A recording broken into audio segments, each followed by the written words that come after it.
Mid brain का उपयोग इसमें कैसे किया और ध्यान विधि को हम छोटे से बच्चे से लेकर बड़े तक कैसे कर सकते हैं, इस पूरे टेक्निक को हमने तैयार किया। हमने भी अभी तो फिलहाल मैंने किया, लेकिन मैं चाहती हूँ कि जितनों को मैं दूँ मेरी टीम बने, ताकि हम पहले खुद पे करें, फिर अपने घर के बच्चों पे कराएं, फिर हम अपने स्कूल के बच्चों।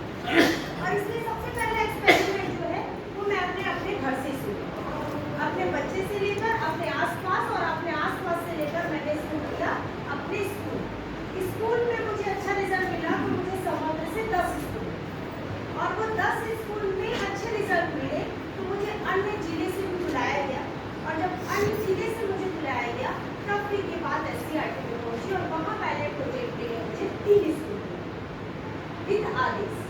जब ये 3 स्कूल मुझे मिला, मेरे आगे चैलेंज था, क्योंकि वो SCERT जहाँ कोई भी रिजल्ट आएगा फाइनल हो, तो मुझे मेहनत भी करना पड़ा, टीचर भी सपोर्ट किए।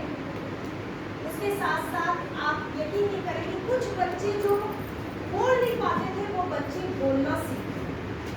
इसका कारण कोई जादू चमत्कार नहीं था, सिर्फ यही कारण था कि हमने पुरानी टेक्निक को कैसे बच्चों को देना है, इस पे हमें काम।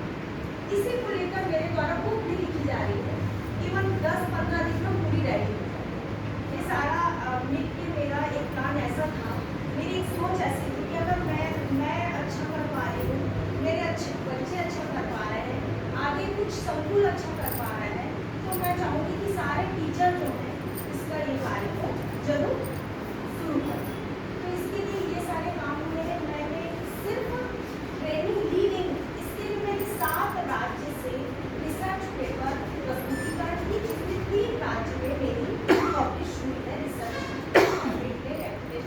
विद भारतीय ज्ञान परंपरा और पंच तत्व पर लेके मेरा जो व्याख्यान है वो अभी 1 साल पहले 2024 में SCERT ने SCERT से सिर्फ मेरा चला। तो उसमें एक अच्छी बात थी कि भगवान की कृपा भी बन रही थी, लेकिन ये कृपा कैसे बनती है इस पर मेरा काफ़ी जोर था।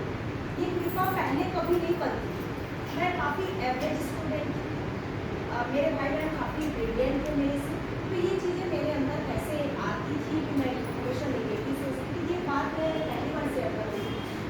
पर कैसे मेरे अंदर चेंजेस आया और कैसे चीज़ें मेरे से कनेक्टेड होने लग गई, ये जो परिवर्तन मुझ में आया, तो मेरी चाहत बड़ी कि मैं सब तक लाभ हो जाऊँ। और ये मेडिटेशन में हो रहा है कि कैसे हो रहा है, 9 साल के बच्चे को जो समस्या है और उस समस्या को हम कैसे दूर कर सकते हैं, इस सब पे काम। क्योंकि अभी टाइम कम है और मेरा स्पेशली सर का कहना था कि कुछ दिन पहले मैं डायरेक्टर सर से इस विषय में चर्चा करी, क्योंकि युक्तिकरण हो गया, इसकी वजह से मुझे वापस आना पड़ा। सर का प्लान था कि इसको हम धीरे से हम आगे करेंगे और सारे टीचरों को धीरे धीरे हम पायलट प्रोजेक्ट की तरह शुरू करेंगे। पर वो प्लान जो है थोड़ा सा हमारा बिगड़ गया, क्योंकि हमारा पूरा सेटअप दूसरा। तो मुझे एक आइडिया आया कि एक तरीका ये कि हम पहले कुछ टीचर का फीडबैक लेते हैं कि क्या आप ये ट्रेनिंग कराना चाह रहे हैं बच्चों की। आप एक पट्टी बांध के कलर देखना, रंग देखना, ये तो मैंने बहुत स्कूल में कराया, पर ये मेरा कोई विशेष उद्देश्य नहीं कि इसी को आप ऑब्जर्व करना। हमारा विशेष उद्देश्य और पूरा FLN का उद्देश्य ये है कि बच्चे की बौद्धिक क्षमता पहले और बाद में बढ़े।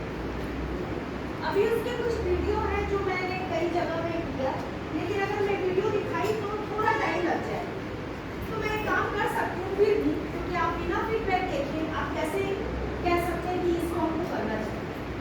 तो जो ग्रुप है उसमें मैं कुछ लिंक भेज दूँगी जिसमें प्री हमने टेस्ट किया और आफ्टर टेस्ट, वो आप जरूर। लेकिन अभी एक रिक्वेस्ट मेरा इसलिए है आप लोगों से, क्योंकि इस फीडबैक के आधार पर मुझे आप लोगों का पता चलेगा कि आप ये ट्रेनिंग लेने की इच्छुक अभी है। ऑलरेडी हमने मैग्नीट्यूड 2020 को देखी है, लेकिन मुझे ऐसा लगता है कि ये ट्रेनिंग न सिर्फ एक बच्चे के, हमारे लिए भी उपयोगी हो सकती है। अब मैं बार बार पहले अपने लिए इसलिए कह रही हूँ, क्योंकि अगर मैं ही इच्छुक नहीं हूँ पढ़ाने की, किसी चीज़ को लेके एक्टिव नहीं हूँ, तो मैं बच्चे को क्या पढ़ाऊँ।